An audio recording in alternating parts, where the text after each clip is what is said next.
Mugenzi urahawe ikaze gukurikirana ikiganiro mu gihugu c'ivyiza cuno musi. Ndabibutse yuko turiko turiga igitabo c'ivyahishuwe Yohana, kandi turiko dutera twerekeza ku musozo waco. Tumaze kwiga vyinshi cane, tumaze gusobanukirwa amabanga ahambaye yahishuwe mwa kino gitabo. Tugeze ku gice ca 19, nico gice tukiriko na n'ubu.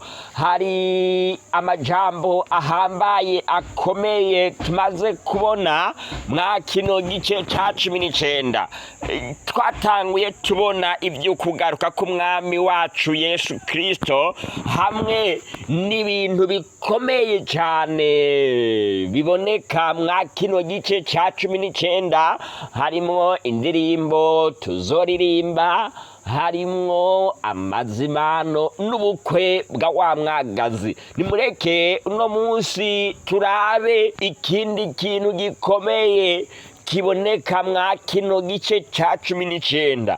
Haruhande yuko abagororotsi bategekanirijwe ivyiza, abantu banse kwizera Yesu ngo bemere kumwakira abafashe gutandukana n'icaha, nabo babikiwe igihano bazohabwa ibihe bitazoshira. Bibiliya ivuga ngo ibihe bitazoshira. Icigwa cacu cuno musi kivuga ngo kubabazwa ibihe bitazoshira. Dusenge. Uhoraho Mwami ushobora vyose, utegeka bikaba, wavuga bigakomera, izina ryawe nirihabwe icubahiro. Mwami urakoze kubw'ano mahirwe uduhaye kugira ngo dushobore gukurikirana ijambo ryawe ryavuze. Mwami ndasenze nsengera no mwene data agiye gukurikirana kino kiganiro cuno musi, kugira ngo ugutahura mvajuru kube kuri we, kandi Mwami kwifatira ingingo ibereye y'ubuzima bwiwe ubimufashemwo, mw'izina ry'umwami wacu Yesu Kristo, amen. Icigwa cacu cuno musi kivuga ngo ukubabazwa kw'abanyabyaha ibihe bitazoshira. Ino ni inkuru nziza cane ko ikibi kitazokwamaho kandi kizorimbuka. Kimwe mu bintu vyiza Imana yashizeho ni gahunda yo kurimbura icaha. Yesu agiye kubuza kurimbura icaha, kandi icaha azokirimburana n'umuntu wese yemeye kubiko bwaco. Umunyavyaha wenyene yanse kubireka niwe wenyene azoshana n'icaha ciwe, mu gihe abagororotsi bobo ari indirimbo no gusangira na Yesu ari byo basezeraniwe. Umuntu wewe w'umunyavyaha yanse kubireka, we wazobona ibara. Tugaruke muri uyu murongo wa 3 rivuga ubugira kabiri riti haleluya, kandi umwotsi wiwe ufunduka ibihe bitazoshira. Ivyahishuwe igice ca 19 ku murongo wa 3. Ino mvugo ngo kandi umwotsi wiwe ufunduka ibihe bitazoshira, nk'uko tuzokongera no kubigarukako, kuko uno mwotsi werekana ibihano byo guturigwa kw'abanyabyaha. Ngaha Bibiliya ivuga ngo ibihe bitazoshira. Mwa kino cigwa ahanini biradusaba gutahura ino mvugo ya Bibiliya ivuga ngo ibihe bitazoshira. Muri uyu murongo hashobora kuvukamo ikibazo kimwe gusa. Gute Bibiliya ivuga ngo umwotsi wiwe ufunduka ibihe bitazoshira? Mbega iyi mvugo yoba isobanura ukubabazwa kw'abanyabyaha ibihe bitazoshira? nasanze abantu benshi cyane bizera yuko abanyabyaha bazosha ibihe bitazoshira, ibihe bidashira, umuriro udahera, n'izindi mvugo nyinshi abantu bakoresha bisunze ino mvugo ya Bibiliya, bakizera yuko abanyabyaha bazokwama basha ibihe bitazohera. Uko benshi bavyizera siko Bibiliya yoyo iba iriko irabivuga. Abanyabyaha bazosha bahere kugira hashobore kubaho isi n'ijuru bitagira icyaha. Satani arazi kubesha abantu. Nimurabe namwe, hamwe abanyabyaha bozokwamaho basha ibihe bitazoshira, nivyo boba bariko barababazwa ibihe bidashira, ariko boba bahari. Ni kuvuga ngo ino nyigisho hamwe twoyizera uku, twoba turiko turavuga ngo naho abagororotsi bazobaho bamerewe neza, abanyabyaha nabo bazokwamaho, bazohabwa ubugingo bwo kubaho, ariko bariko barababazwa. None inyigisho y'ikinyomi ihambaye cyane. Nimwumve namwe, umuntu yohava avuga ngo kubera yuko no mwabo no bugingo ari ubugingo buruhije, ariko kandi tukaba tunezererwa no kububako buzima bwo kwirirwa wiruka rondera ibyuju ukabibura, ubuzima buruhije, ariko kandi turabukunda kububamwo. Koko umuntu yoca atangura kwimenyereza kuza arota umuriro, yegereza umuriro, akamenyera ubuzima bwo kubaho mu muriro. Nta buzima bwa hano ku isi butamenyerwa. Iyo ukenye umenyera kuba mu bukene, iyo utunze ukamenyera kuba mu butunzi. Ingorane zo kwisinyisha abantu barazimenyera, mbere uko abantu babaho mu ngorane nyinshi niko bashobora kumenyera guhangana n'ibyo bibazo.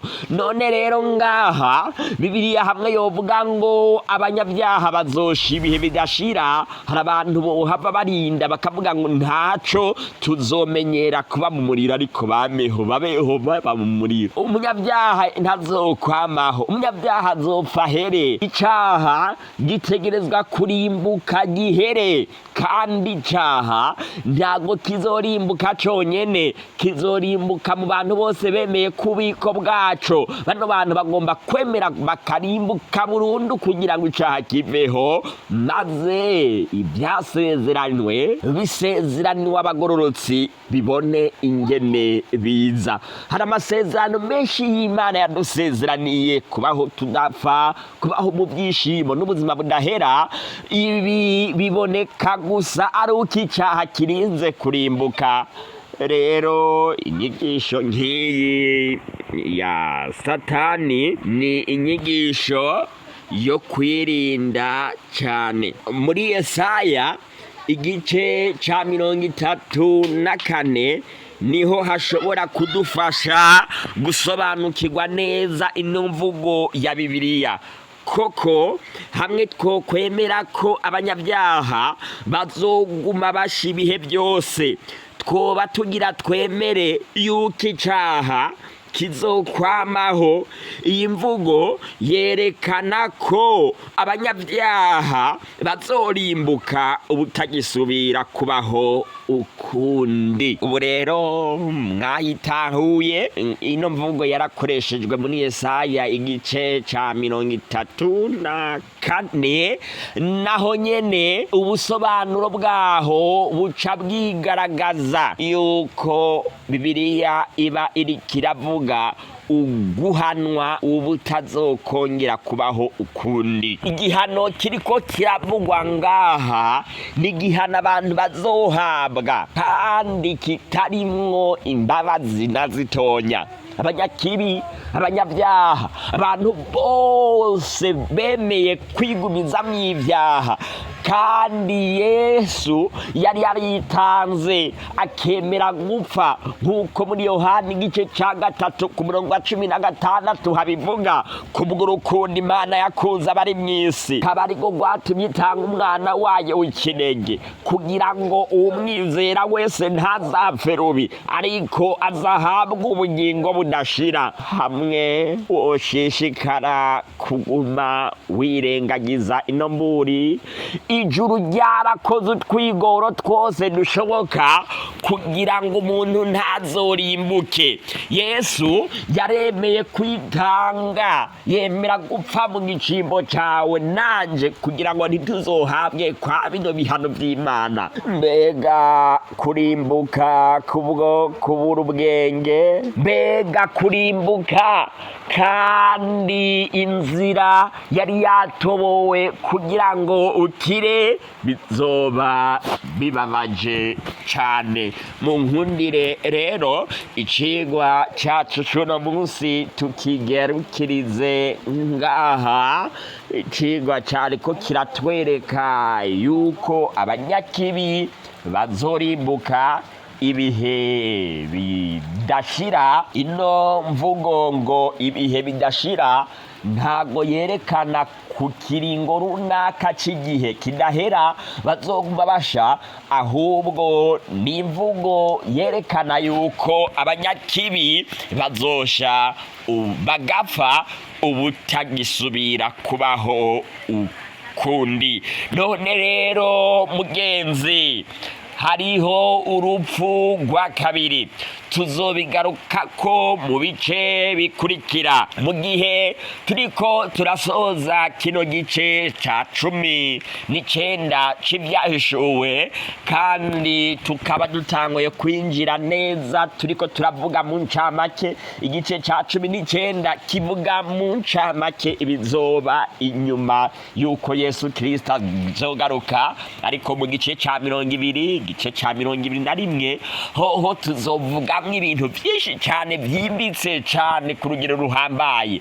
Ariko mugenzi, mu gihe turiko turegereza tubona uko bizomera hanyuma ya buno bugingo, biragusaba kumenya ngo mbega mwa buno bugingo niko ndaraba gute, kubera yuko uko uzomera Yesu Kristo niyamara kugaruka bitegurwa uno munsi. Ntabwo bitegurwa Yesu yamaze kuza, bitegurwa uno munsi kugira ngo uzobe mu bantu bazorimbuka n'ubusamara uriko uragira uno munsi, kandi kugira ngo uzobe mu bantu bazobana na Yesu mu bwami bwiwe n'amahitamwo meza ugira uno munsi. None rero mugenzi, ndaguhanura umusavyi uhoraho, kubera yuko arico Yesu Kristo yantumye ngo niwemere utandukane n'ivyaha vyawe, wihane, wemere wiyegurire Yesu Kristo kugira ngo ibihe byo guhembuka bibone kuzi wawe bivuye ku Mana,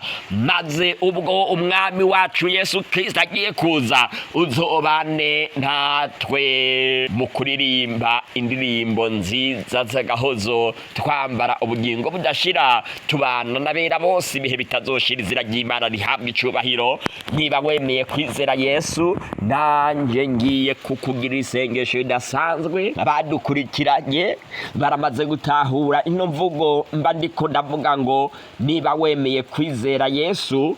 Kwizera Yesu bijyana no kumwumvira, ni kuvuga ngo utegerezwa kubanza gufata umwanya wo kwisubiramwo, ukiyumvira ibyaha byawe, ukuntu wabayeho wica amategeko y'Imana, ukuntu wirengagije itegeko ntugasambane, ukaba warabaye mu busambanyi, ukaba warivye, warabeye ibiturire, warabeshe, warasenze ibigirwamana, warirengagije itegeko rya 4 mu gihe rihamagarira abantu kuruhuka isabato yo ku munsi ugira indwi, maze nawe ukisanga uriko uraruhuka ku wa mbere washyizweho n'abantu nk'uko twabibonye mu vyigwa birenganye vyarenganye. Ukaba uri mushasha naho uhamagaruka kubikurikira, kubera yuko ubu turi gusoza, turiko turaheza, turiko turasoza igitabo. Biragusaba gusubiramwo wige neza ivyigwa byimbitse cyane twabonye mu bice birenganye, kugira ngo ushobore gutahura ino mvugo mba ndiko ndavuga kwizera Yesu. kubera yuko hari abantu benshi babesha ngo bizeye Yesu ariko bakaguma mu byaha. Oya, ndiko ndavuga ngo wemere wizere Yesu, uvuga ngo Yesu ndashaka nange yuko nkura mu byaha, maze nawe ariteguye kugukura mu byaha byawe. Nanje ngiye kukugirira isengesho ridasanzwe. Mwami ushobora byose, tegeka bikaba, wavuga bigakomera, izina ryawe nirihabwa icubahiro. No mwene data afashe ingingo yo kukwizera ku bw'ano majambo. Ntashaka kuba mu mutigiri w'abantu bazorimbuka, ariko ashaka kuba mu mutigiri w'abazohabwa ibyasezeranye byiza. None Mwami ndamusengeye, kwizera kwiwe yagize ntiguhere ariko gukomere, azobana bera bose mu gihe tuzoba turiko turahabwa ibyasezeranywe. Ndasengeye n'abandi batarafata ingingo, abatanze imitwaro, bagwaye, abafise ibyaha byabaziritse, abahukanye n'abagabo bafise ingorane kuvuga abagore babo. Mwami bose ndabasengeye kugira ngo bagirire neza, nibamara kugira umutuzo mu mutima bakore ibyo ukugororoka kwawe kugomba, mu izina ry'umwami wacu Yesu Kristo. Amen. Mugenzi bafashijwe n'ikiganiro, ushobora gukora like, ushobora gukora abone, following, suivre, subscribe, bivana n'ururimi uri kurakoresha cyangwa urubuga uri kurakoresha mu kudukurikirana.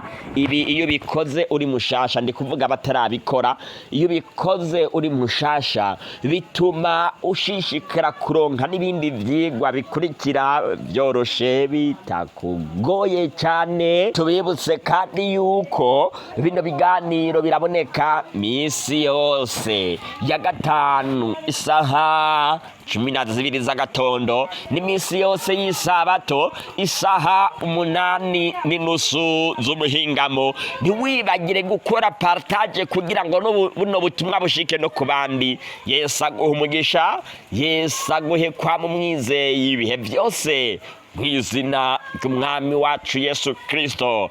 Mwakire ijambo ry'Imana.